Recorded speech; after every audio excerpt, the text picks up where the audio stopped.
The warning lights on the bridge of Harmony's Edge flashed red as the ship dropped out of faster-than-light travel.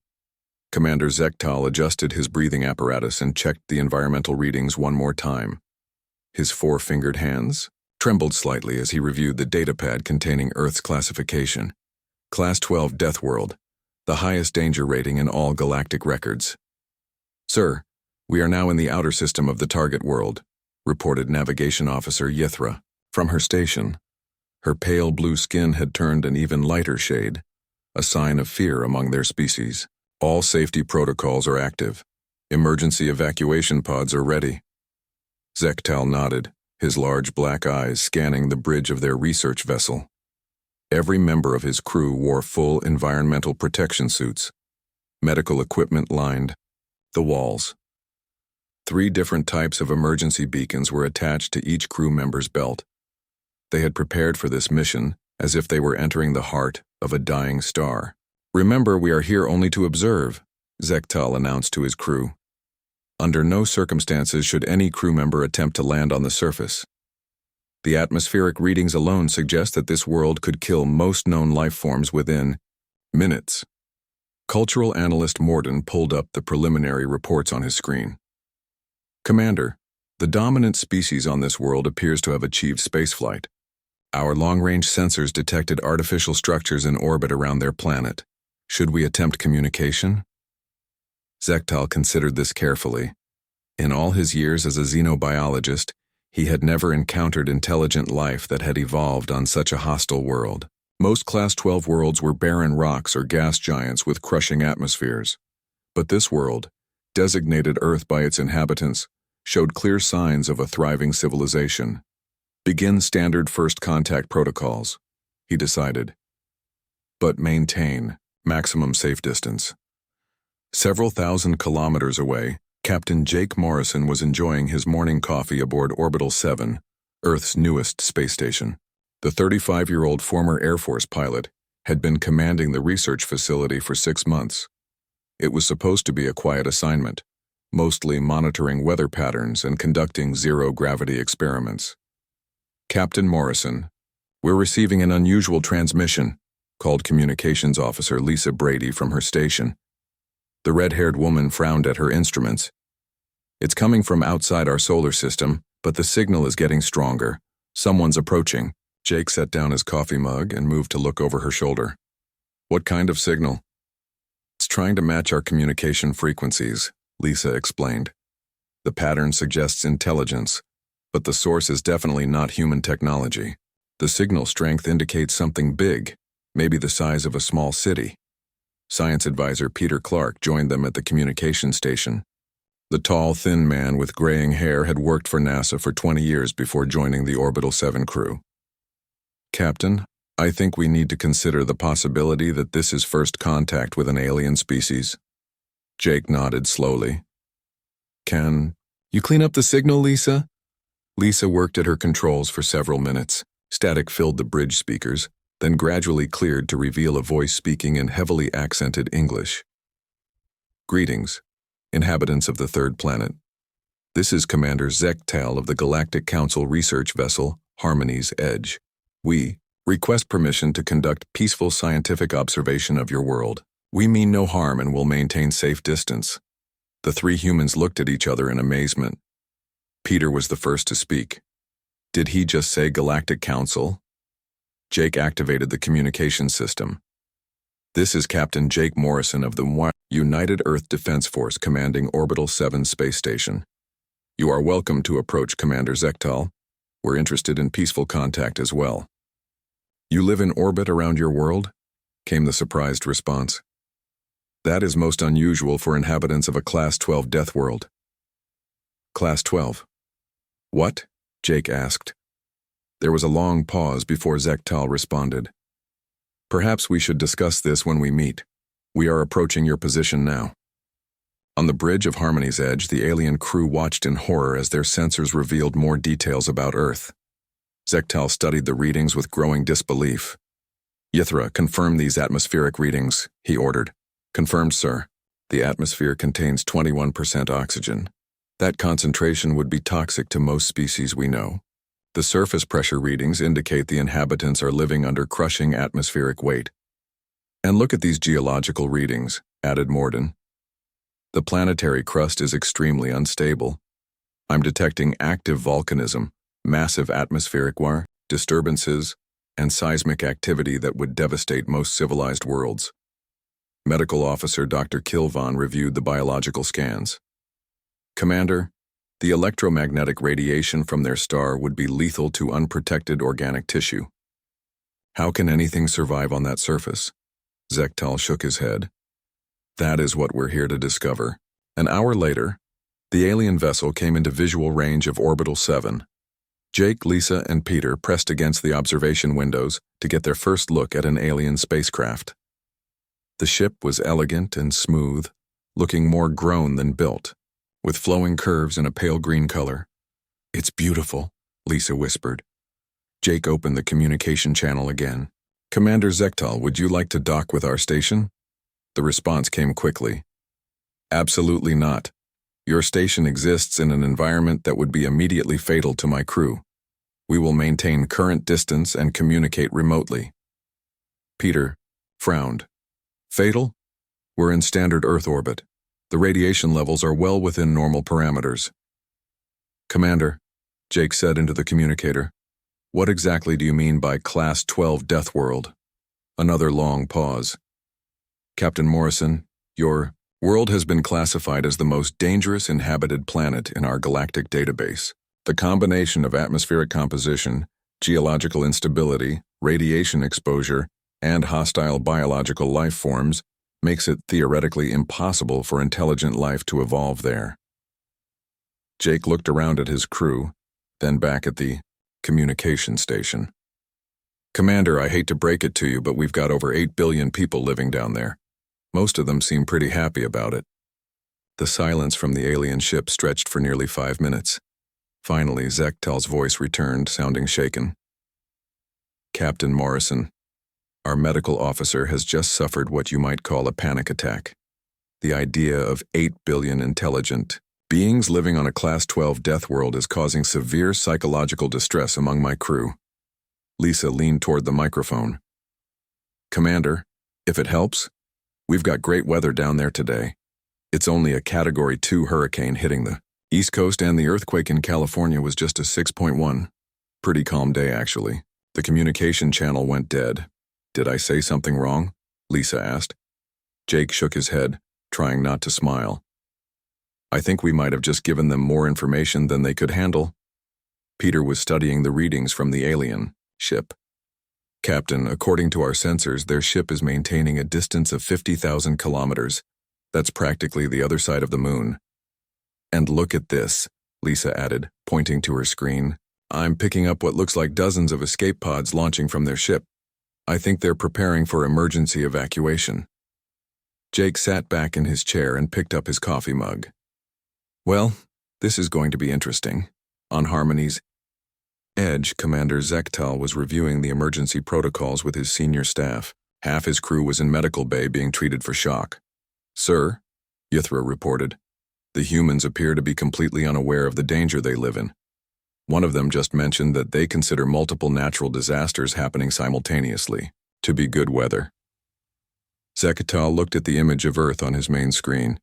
The blue and white planet looked peaceful from this distance, but he knew better. Every instrument on his ship confirmed that the world below was a hellscape that should have been uninhabitable. "Prepare detailed observation reports," he ordered. "The Galactic Council is not going to believe this." 3 days had passed since the first contact, and Commander Zektal was still trying to understand how humans could exist on such a deadly world. His crew had recovered from their initial shock, but barely. Dr. Kilvan was still administering calming medications to half the bridge crew. "Commander," reported Morden from his cultural analysis station, "the humans have invited us to observe their daily activities. They say they want to show us around their world to help us understand their civilization." Zektal's breathing apparatus made a wheezing sound that indicated extreme anxiety among his species. "They want us to go to the surface of that death world?"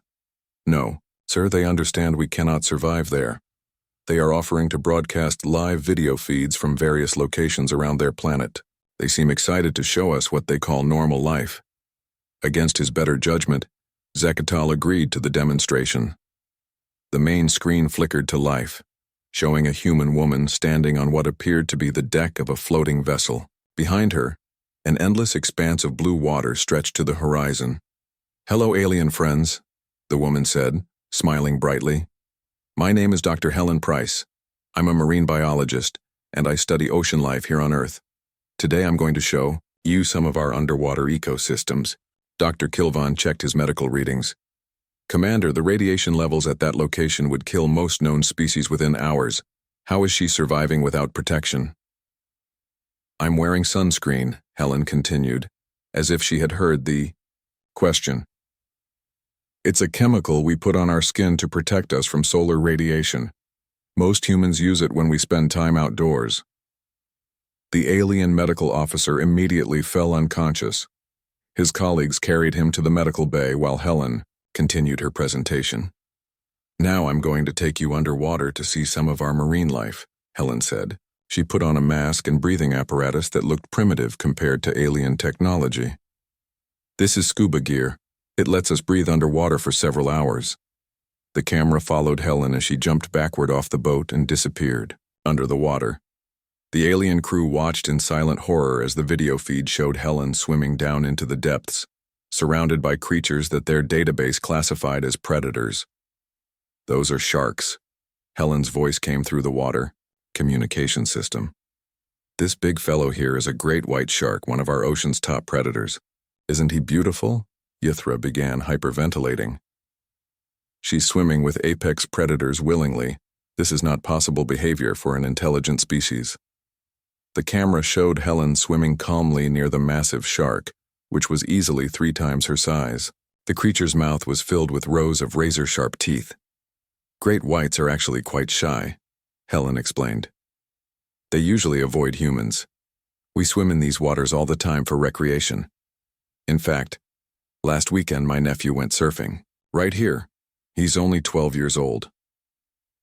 2 more crew members had to be taken to medical bay. "And over here," Helen continued, pointing to a colorful section of the ocean floor, "we have a coral reef. This ecosystem contains some of the most diverse life on our planet." The camera panned across what the aliens immediately recognized as a biological war zone. Hundreds of species were locked in constant competition for survival. Creatures with venomous spines sat next to others with crushing claws. Plants that could dissolve flesh grew beside animals that could deliver paralyzing stings. "Humans love to snorkel and dive in coral reefs," Helen said cheerfully. "It's one of our most popular vacation activities. Children as young as 8 years old swim here with their families." Commander Zekatal had to sit down. "They bring their offspring into active combat zones for entertainment?" The video feed switched to a different location.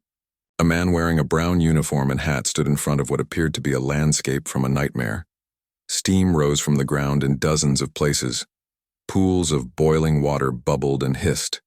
The air shimmered with heat. "Hi there, I'm Tom Hughes, park ranger here at Yellowstone National Park," the man said. "This is one of America's most popular tourist destinations. We get millions of visitors every year." Tom began walking along a narrow wooden path that led directly between the boiling pools. "These are natural hot springs and geysers. The water temperature in these pools is over 200 degrees Fahrenheit. That's hot enough to cook food instantly."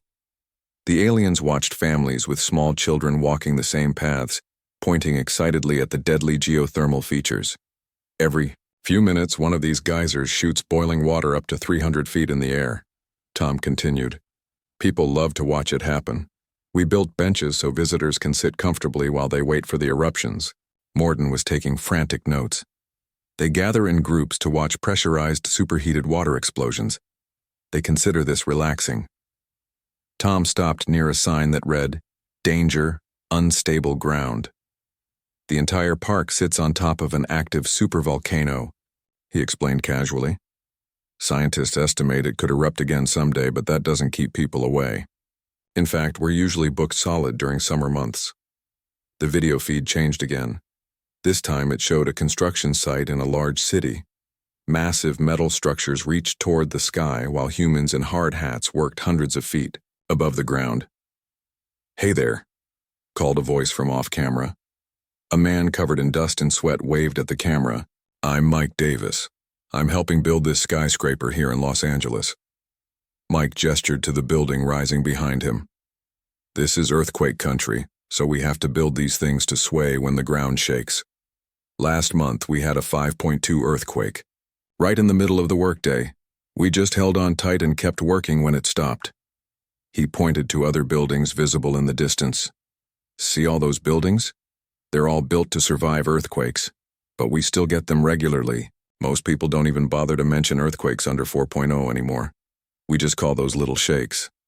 The camera followed Mike as he climbed into what appeared to be a primitive lifting device. "This elevator takes us up 40 stories in about a minute," he said. "Some of the guys eat their lunch up there. Great view of the city."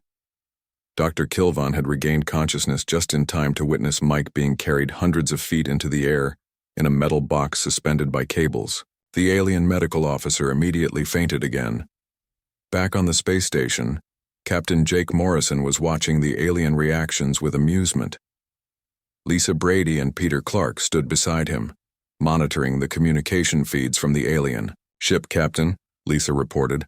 "I'm reading massive stress indicators from their vessel. Heart rates are through the roof, and they keep sending crew members to what appears to be their medical facility." Peter was reviewing the biological data. "It looks like they're from a world with very low gravity, minimal radiation, and practically no geological activity. What we consider normal life is probably nightmare fuel for them." The video feed switched one more time. A group of children appeared on screen, playing in what looked like a schoolyard. They were running, jumping, and laughing under the bright sun.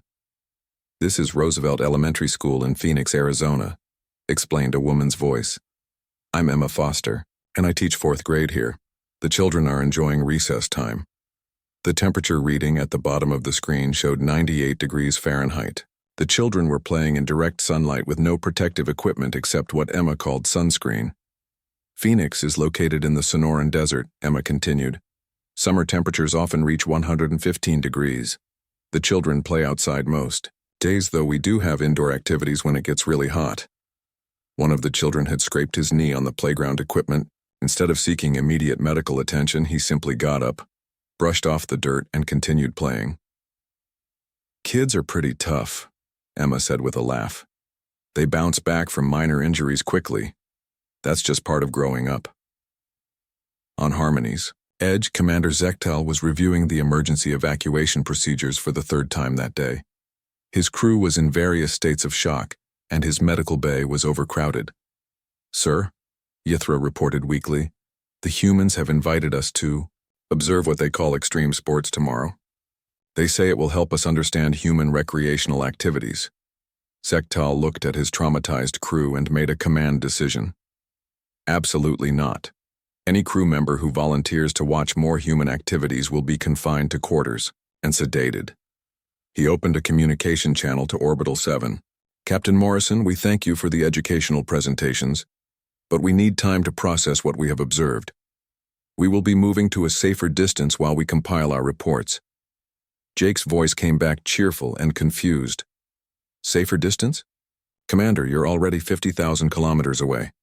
How much safer do you need to be?" "We are moving to the outer edge of your solar system," Zektal replied. "We need to be close enough to observe but far enough away that we cannot accidentally be exposed to any more examples of human normal behavior." The communication ended, and Harmony's Edge began moving away from Earth at maximum speed. Behind them, 8 billion humans continued their daily lives, completely unaware that they had just traumatized an entire alien crew simply by existing. Commander Zektal stood at the edge of his ship's solar system, but even at this vast distance he felt unsafe. His research team had spent 5 days trying to catalog the dangers of Earth, and the list kept growing. Every time they thought they understood the scope of the Deathworld, the humans showed them something worse. Senior researcher Kelvin had been working around the clock to update the galactic database. His pale green skin had turned almost white from stress, and his forearms moved frantically across multiple data screens. "Commander, I cannot complete the hazard assessment," Kelvin reported. Every category of danger we know about exists on that world simultaneously. Predators, natural disasters, disease, radiation, toxic organisms, extreme weather, unstable geology, and atmospheric conditions that would kill most galactic species instantly. Zektal reviewed the preliminary report. How many different ways can that planet kill a living being? I stopped counting at 847, Caliban replied. And that was before we learned about something they called tornadoes. The main screen flickered to life with another human transmission. This time it showed two humans wearing bright yellow uniforms standing next to a large red vehicle with flashing lights. Hi again, alien friends, called a woman with short blonde hair. I'm Amy Cole, and this is my partner Danny Ross. We're firefighters with the Los Angeles Fire Department. Danny waved at the camera. He was a large man with dark skin and a friendly smile. We heard you folks are interested in learning about life on Earth, so we thought we'd show you what we do for work. Behind them, orange flames rose high into the sky. Thick black smoke filled the air. The temperature readings on the alien screen showed conditions hot enough to melt most metals they knew about. We're responding to a wildfire in the hills, outside the city, Amy explained. These fires happen pretty regularly here in California. This one's not too bad, maybe 500 acres so far. Dr. Kilvan, who had just recovered from his latest fainting spell, immediately collapsed again. The thing about wildfires is you have to get right up close to fight them effectively, Danny said. He pulled on what appeared to be protective clothing, though it looked impossibly thin to the alien observers. This gear protects us from the heat and flames. Amy began walking directly toward the wall of fire. Most people run away from fires, but firefighters run toward them. It's just part of the job. The camera followed the two humans as they approached flames that towered 50 feet above their heads. The heat signature was so intense that the aliens' instruments registered it as unsurvivable for any known life form.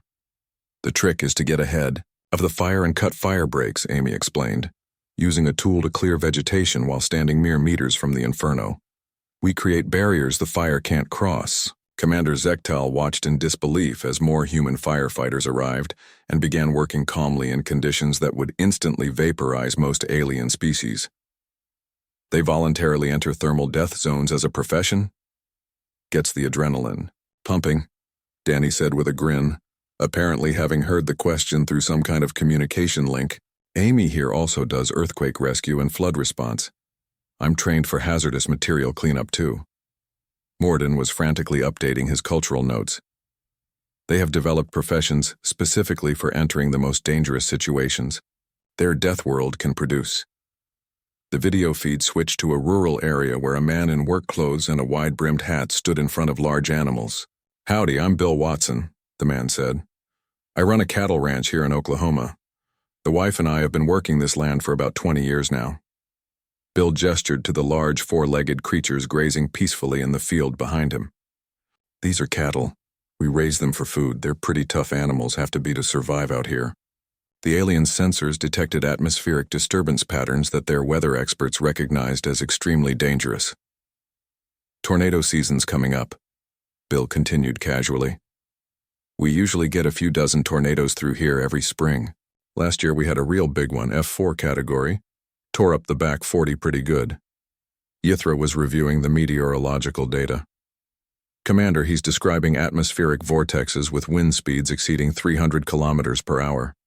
That's strong enough to destroy most artificial structures. Yeah, that big one picked up my neighbor's barn and carried it about 2 miles, Bill said. Found pieces of it scattered all over 3 counties. But that's just Oklahoma weather for you. A woman appeared beside Bill. She had graying hair and wore a simple dress. This is my wife Carol, Bill said.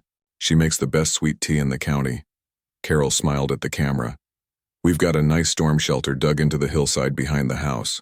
When the tornado sirens go off, we just head down there with the dog and wait it out. Usually takes about an hour. She spoke about surviving 300-kilometer-per-hour winds with the same tone most species would use to discuss a mild temperature change. The kids love it when school gets canceled for tornado warnings, Carol added. Gives them time to help with the ranch work. The aliens stared in horror at the concept of offspring being excited about deadly atmospheric phenomena. The video feed changed again, showing a large building filled with small humans sitting at desks. A woman with brown hair stood at the front of the room. "Hello, I'm Emma Foster, and this is my 4th grade classroom," the woman said. The children are 9 and 10 years old. The young humans appeared to be learning about their own planet. Pictures on the walls showed the same deadly phenomena the aliens had been cataloging: volcanoes, earthquakes, hurricanes, and various predators. "Today we're studying weather patterns," Emma explained. "Children, can you tell our alien visitors about the different types of storms we get here?" A small human with red hair raised her hand. "We get hurricanes in summer and blizzards in winter. Sometimes we get ice storms that knock down power lines." Another child, this one with dark hair, added enthusiastically, "Last month we had 3 tornadoes in one day. School got canceled and we got to watch them from our basement window." The children spoke about deadly weather phenomena as if they were discussing favorite toys. "And what do we do during earthquake drills?" Emma asked. All the children immediately got under their desks and covered their heads with their hands. They performed the action quickly and efficiently, clearly having practiced it many times. "We practice this once a month," Emma explained. "Earthquakes are pretty common here in California. The children need to know how to stay safe." One child peeked out from under her desk. "My mom says the big earthquake is coming someday, but we're ready for it." Dr. Kilvan had been sedated after his 5th collapse of the day. The most shocking moment came when the feed showed the children going outside for what Emma called recess. They ran and played in direct sunlight, breathing unfiltered atmospheric gas and exposed to levels of stellar radiation that would require full protective suits on most civilized worlds. "Recess is the children's favorite time," Emma said. "They get to play outside for 30 minutes twice a day, weather permitting." The children climbed on metal structures, ran across hard surfaces, and engaged in physical contact games that the aliens classified as combat training. Several children fell down, scraped their knees, and continued playing without seeking medical attention. "Kids are resilient," Emma observed. "A few bumps and bruises are just part of growing up." As the aliens watched, a mild earth tremor shook the school building. The children immediately got under the nearest cover and waited for the shaking to stop. When it ended after 10 seconds, they got up and continued playing as if nothing had happened. "Just a little 3.2, Emma said. "We only worry about the big ones." Commander Zektal finally understood what they were dealing with. These humans had not just survived on a death world, they had evolved to consider planetary-scale disasters as minor inconveniences. Their children practiced survival techniques for fun and played games in conditions that would kill adult members of most galactic species. "Kelly Van," he called to his researcher. "Update Earth's classification." "To what, sir?" "Class 13. Create a new category. This world exceeds all known parameters for hostile environments." The researcher's hands trembled as he entered the new classification. "Sir, what should I list as the primary danger?" Zektal looked at the screen showing human children playing happily in lethal solar radiation while their planet tried to kill them with earthquakes and made his decision. "List the primary danger as the inhabitants themselves. Any species that considers this normal is too dangerous for civilized contact." The alien research team had moved even further from Earth, now floating at the very edge of the solar system. Commander Zektal was beginning to understand that distance might not be enough protection from what he was learning about humans. These creatures had not just survived on their death world, they had turned its dangers into advantages. "Commander," reported cultural analyst Morden, "the humans are requesting another communication session. They say they want to show us their technology and how they have adapted to their environment." Zektal considered this request carefully. His medical bay was full of crew members suffering from what Dr. Kilvan called severe psychological stress, but his duty as a researcher demanded that he continue gathering data, no matter how disturbing. "Very well," he decided, "but maintain maximum alert status. Any crew member who feels overwhelmed should report to medical immediately." The main screen activated to show a human standing in front of what appeared to be massive industrial equipment. Steam and smoke rose from enormous structures behind him. "Hello again," the man said with a cheerful wave. "I'm Ryan Kelly, And I'm an engineer here at the Yellowstone Geothermal Power Plant. We heard you folks were interested in how humans live on Earth, so I thought I'd show you how we turn our planet's dangers into useful energy. Ryan gestured to the facility behind him.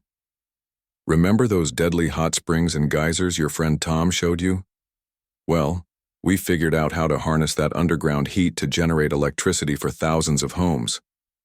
The aliens stared in disbelief as Ryan explained how humans had deliberately built structures directly on top of the supervolcano they had learned about earlier. We drilled deep into the Earth to reach the hot water and steam, Ryan continued. The same geological instability that makes this area dangerous also makes it perfect for geothermal energy. We've turned a hazard into a resource. Navigation Officer Yithra was reviewing the technical data. Commander, they are intentionally accessing the thermal energy source that could potentially destroy their entire continent. The beauty of geothermal power is that it's completely renewable, Ryan explained. As long as the Earth's core stays hot, which should be for a few billion more years, we'll have energy. And if the supervolcano ever does erupt, well, we'll have other problems to worry about besides our power bill. He laughed at this statement, as if the destruction of half a continent was amusing rather than terrifying. The video feed switched to show a woman with dark hair standing in front of multiple computer screens, displaying swirling patterns and numerical data. "Hi there, I'm Dr. Sophie White, and I'm a meteorologist with the National Weather Service," the woman said. "My job is to track and predict dangerous weather patterns." Behind her, the screen showed what the aliens recognized as the atmospheric disturbance patterns that had traumatized them during the tornado demonstration. "Right now we're tracking 3 different storm systems," Sophie explained. "There's a Category 3 hurricane approaching Florida, a severe thunderstorm system moving through Texas that could produce tornadoes, and a blizzard forming over the Rocky Mountains." She spoke about these potentially civilization-ending events, as if she were discussing grocery lists. "The interesting thing about my job is that I actually go out and chase these storms to gather data," Sophie continued. "We have special vehicles designed to get as close as possible to tornadoes and hurricanes." The screen showed images of vehicles that looked like they were built for warfare, with reinforced armor and complex scientific equipment. "This is our mobile Doppler radar unit," Sophie said, pointing to a truck with a large spinning dish on top. "We drive this right into the path of tornadoes to measure wind speeds and study storm structure." Dr. Kilvan, who had just regained consciousness, immediately fainted again when he realized humans had developed technology specifically for approaching the deadliest weather phenomena on their planet. "Last year I was inside the eye of Hurricane Maria," Sophie said proudly. "The winds were 180 miles per hour, but inside the eye it was completely calm. Most beautiful thing I ever saw." Morden was frantically updating his cultural analysis. "They have developed recreational and professional activities around approaching deadly phenomena. This suggests a complete inversion of normal survival instincts." The video feed changed to show a man with weathered skin and intense eyes, standing on what appeared to be a mountainside. Snow and ice surrounded him, and the readings showed atmospheric conditions that would freeze most alien species solid in minutes. "I'm Jack Stevens," the man said, his breath visible in the frigid air. "I'm a mountain climber. I've been to the top of Mount Everest 3 times, and I'm planning to attempt K2 next year." He gestured to the mountain peaks visible behind him. "These are some of Earth's highest mountains. The air up there is so thin that most people can't breathe without oxygen tanks. The temperature can drop to 40 degrees below zero. The wind can knock you off the mountain." Jack spoke about these lethal conditions as if they were mild inconveniences. "On my last Everest climb, I saw the sunrise from 29,000 feet above sea level," he continued. "Had to deal with altitude sickness, frostbite, and an avalanche, but it was worth it for the view." Security Officer Nancy Green had to revive 2 unconscious alien observers when Jack casually mentioned that avalanches were simply part of the climbing experience. "The key to high-altitude climbing is preparation and respect for the mountain," Jack explained. "You have to understand that the mountain is trying to kill you and plan accordingly. The fact that humans deliberately placed themselves in situations where the environment was actively trying to kill them broke several fundamental assumptions in alien psychology." The video feed switched one more time to show a woman in what appeared to be the cockpit of a flying vehicle. Through the windows, the aliens could see they were high above Earth's surface. "Hello, I'm Claire Anderson, and I'm a commercial airline pilot," the woman said.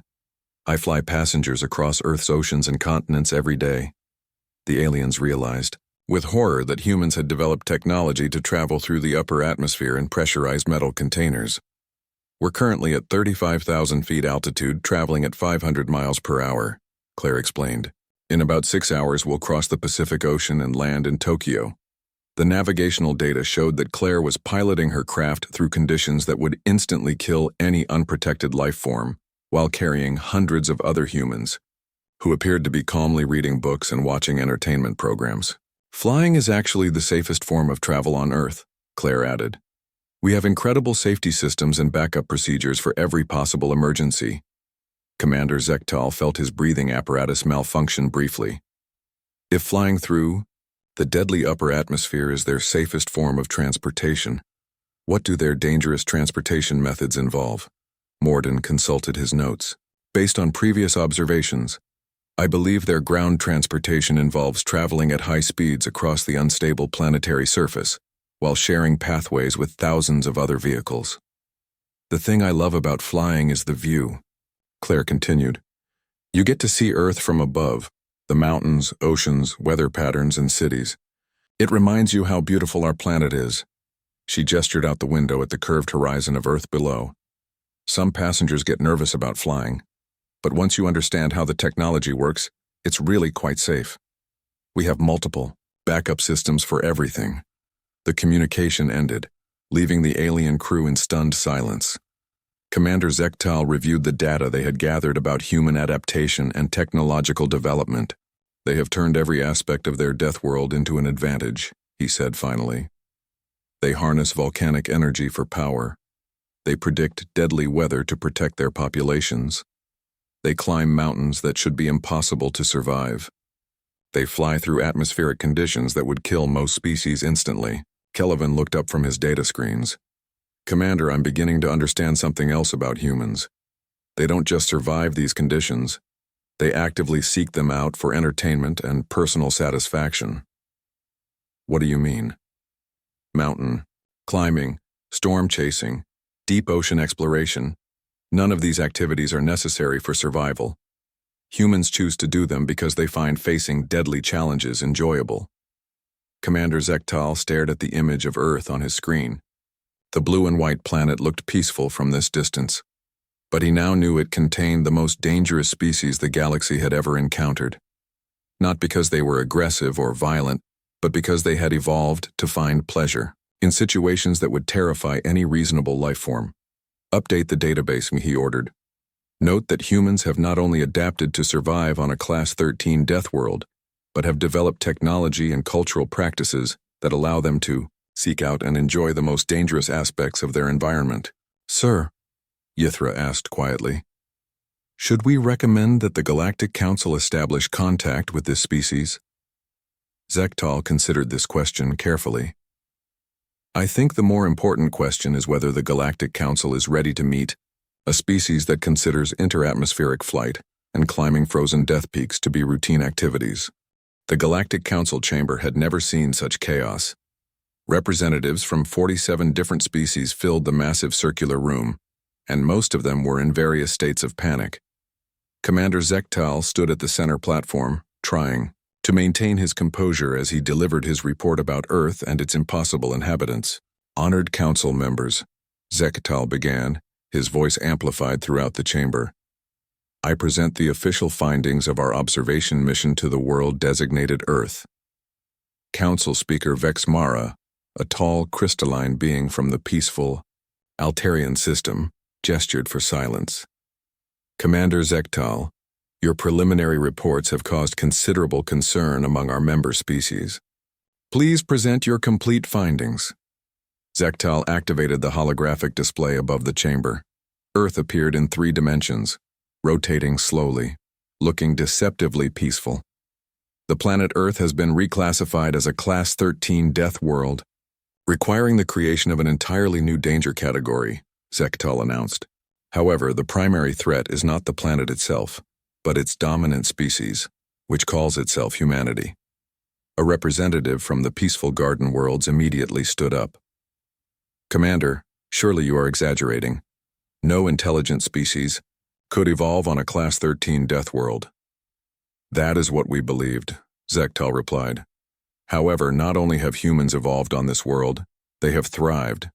Current population estimates suggest over 8 billion individuals living across the planet's surface." The chamber erupted in shocked murmurs. Several representatives began emergency consultations with their home worlds. "Furthermore," Zektal continued, "humans have developed technology and cultural practices that deliberately expose them to the most dangerous aspects of their environment. They consider activities that would kill most galactic species to be recreational entertainment." He activated a series of video clips from their observations.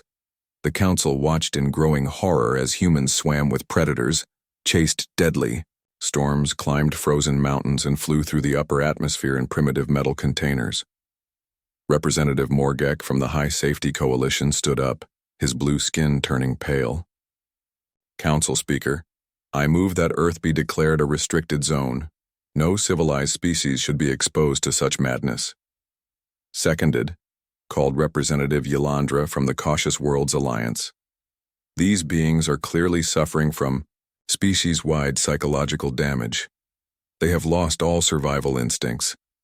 Council Speaker Vexmara raised a crystalline hand for order. "Commander Zektal, have you attempted to communicate with this species about the dangers they face?" "We have, Honored Speaker. When we informed them that their world was classified as a death world, they seemed confused. When we explained that their daily activities were life-threatening, they assured us it was simply normal life.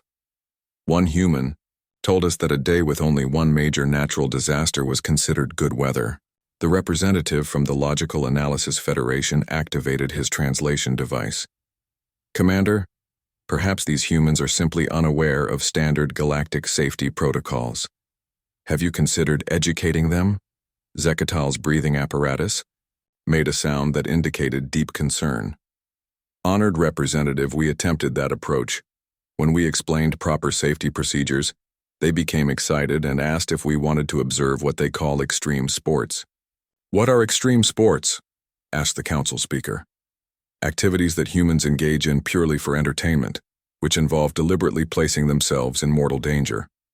Examples include jumping from aircraft with only fabric to slow their fall, throwing themselves off tall structures while attached to elastic cords, and racing vehicles at speeds that would be lethal in any collision." 3 representatives immediately requested emergency medical assistance for shock-induced unconsciousness. Meanwhile, on Earth, life continued exactly as it always had. News anchor Kevin Moore sat at his desk in the television studio reading the evening news with his characteristic calm professionalism. "Good evening. I'm Kevin Moore with Channel 7 News.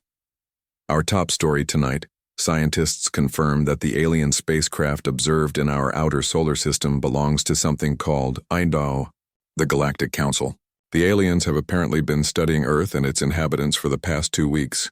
Kevin's co-anchor, Jennifer Walsh, turned to face the camera.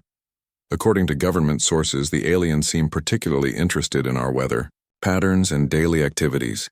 They have requested multiple video demonstrations of normal human life." In related news, Kevin continued, the National Weather Service has issued a tornado watch for central Oklahoma, a hurricane warning for the Gulf Coast, and an earthquake advisory for Southern California. Just another typical Tuesday here on Earth. Jennifer smiled at the camera. And speaking of typical Tuesday activities, we have a special report from our extreme sports correspondent, who went skydiving with the local parachute club this morning. We'll have that story right after these messages. Neither news anchor seemed particularly concerned that aliens found their planet terrifying. The story about first contact was presented with the same calm tone they used for traffic reports. In a small elementary school in Kansas, children were practicing their monthly earthquake drill. 8-year-old Tommy Martinez crouched under his desk next to his best friend Lisa Chen. "I wonder what those aliens think of our earthquake drills," Tommy whispered. "My dad says they're scared of everything," Lisa whispered back. "He read online that they won't even come close to Earth because they think it's too dangerous."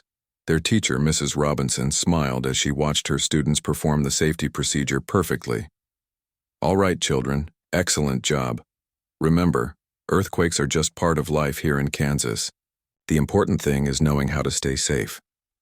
When the drill ended, the children returned to their lesson about weather patterns. They were learning to identify different types of clouds and predict when storms might develop. For them, understanding deadly weather was as natural as learning to read. Back in the Galactic Council chamber, the debate had reached a fever pitch. Representative after representative stood to voice concerns about the humans and their impossible planet. "I propose immediate quarantine," declared the representative from the Safety First Alliance. "These humans are clearly suffering from planetary-induced insanity.